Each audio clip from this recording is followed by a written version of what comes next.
من محمد عبدالله من تقاعد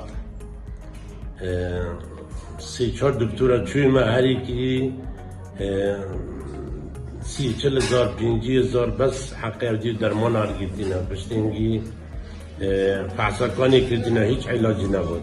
حاتم مهربان الحمدلله خواب زیاد بود، هم درمانت باش و هم ارزان هم تقریبا بلاشه و نتیجه که زور باشم لیدید به عملیات بودی 600,000 لودکن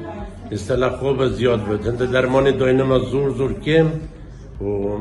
استفاده که باشم لیکردی و استهر باشم نه که راستی جی زحمت کشه. هر جاره که بسرمانک بیت یعنی فرقوی و مروبت گوره جناکت همون نکویه کنه که بجا و مسئول و فقیر و دیان هر کی سرخو دیتا جور با او دیا که باش یعنی علاج که باش دادنه و درمانتان جی زور ترزانن استا او دیم کریا تدبین او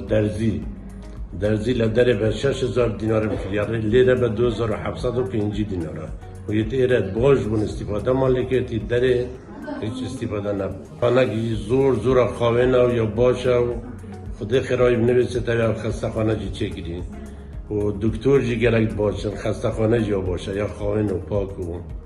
درمانت باشه